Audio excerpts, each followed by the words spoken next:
गावहा हा दंबा लांथोंना दतमानि सोरखौ साख्रि होयो सोथोंसै माने क्वालिटि गैयाबा साख्रि मोनो नामा बे मोनसे कम्पानि इन्डास्ट्रि बिनि क्वालिटि थानांगोन बेवहाय साख्रि मावनोबा डिग्री थानांगोन होमबासो साख्रि होनो हागोन बे खेरानि फेरानिखौलाय मानो नांगौ जोंलाय ना जोंनि गावनि न'खौनो हगारना होदो होनदों लांथों उरखावा लांथों सुन्दर जायगा बे ग्रीन बेल्ट बेखौ हगारनो हाया फरेस्ट दं बहाय हगारनो हाया ट्राइबेल बेल्टनि हा बियो बेखौ हगारनो हाया दा जोङो नुबाय थादों नोंथांमोननि मिडियानि गेजेरजों रायजो राजाया जोबोद माने खुद्रिदों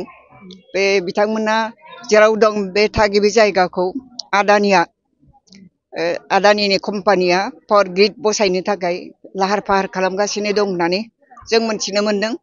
आरो बिथांमोनखौ फुस्लायनो नागिरदों माखासे लिडारफ्रा साख्रि मोनगोन माबा मोनगोन होननानै खिन्थु हाजों समान हानिख्रुइ बांसिन आरो मा सम्पति थानो हाबावगौ साख्रियाथ' दिनै सोरबा मोनगोन बिनि उनाव आरो दस्रा मोनलायगोन बेथ' अरायथा नङाना गतिके जोंनो रायजो राजा आइमाफ्रा बुंदों जोंनो साख्रि नाङा जोंनि हाखौ जोंनो नांगौ जों हगारा बे थांखि लानानै गोख्रोङै दं दा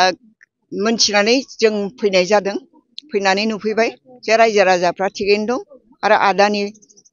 प्राइभेट कम्पानिया बे हाखौ लांनो हाया खारन ट्राइबेल बेल्ट एरियानि हा बियो आरो बे फरेस्टबो दङ बेवहाय जथेस्थ' फरेस्ट दङ गतिके बेखौ बेबायदि हगारनो हाया सरकारनि मोनसे कम्पानि मोनब्ला सरकारा बेखौ मिटिं खालामनानै फरेस्ट बिफाननि डिपार्टमेन्टनि मन्थ्रिजों आरो फरेस्टनि माने अफिसारफोरखौ लानानै मोनसे बर्ड दङ बे बर्डआव डिसिसन लानानै इन्डिया गभर्नमेन्टनो हरनांगौ इन्डिया गभर्नमेन्टनो हरब्लासो इन्डिया गभर्नमेन्टआ बेखौ लानो हायो खिन्थु आरो बे कम्पानियाथ' प्राइभेटसो आदानिनिसो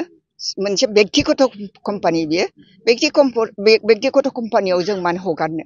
आरो जोंनि ट्राइबेल बेल्टनि हा बियो ट्राइबेलनि जि राइट्स अधिकार बे अधिकारनिफ्राय जों रायजो राजाखौ बिदि खर्ब खालामनानै होनो हाया बेखायनो खोनानानै मोनथिनानै जों दिनै फैनाय जादों नायफैनाय जादों जोंनि रायजो राजा बिसिबां माने गोख्रों नुबाय जे रायजो राजाया गोख्रोङैनो दं आरो बे हाखौ हगारनायनि खुनु खोथा गैया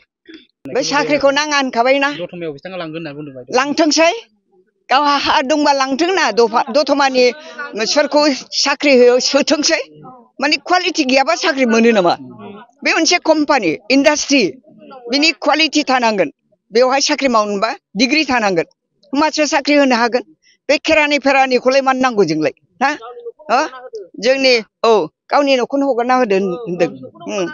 लांथों उरखावा लांथों सुन्दर जायगा बे ग्रीन बेल्ट बेखौ हगारनो हाया फरेस्ट दं बहाय हगारनो हाया ट्राइबेल बेल्टनि हा बियो बेखौ हगारनो हाया आरो आदानि कम्पानिहा खुनु अधिकार गैया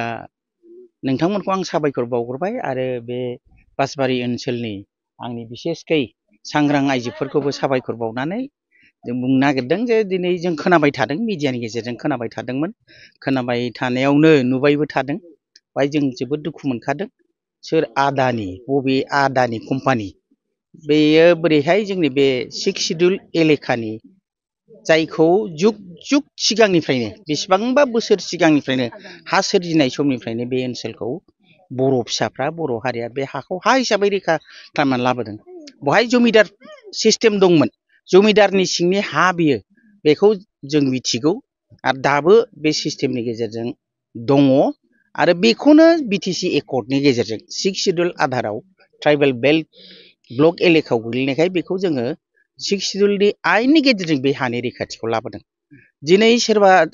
आदानिया जुदि बे हाखौ मोननांगौब्ला आयेनजों थांनांगोन खिन्थु बबे आयेनाव दं बिटिसि आयेनाव बे गैया बिटिसिआव बुंदों जे 6 सिड्युलनि हाया बियो बिनि थागिबिफोरनि ट्राइबेल बेलेन्ड ब्लक नालाय बे बर'नि बा ट्राइबेलफोरनि बे ट्राइबेलनि हाया गुबुन नामाव बे ट्रेन्सफार जाया नाथाय दुखुनांथावा बेनो दिनै दानि खुंथायाव थानाय प्रमद बर'आ जोंनि आइ आफा रायजो राजाफोरनि मोनसेबो दुखु दाहाखौ सिन्था खालामालासिनो खारन बिथाङा मिथिया बिटिसि एकर्डआव मा आयेन दङ खोनासंनोबो गोसो गैया खिन्थु गावनि बे गामि दानख'लाय दुनख'लाय माबा माबि खालामनानै थगायनानै बिटिआरनि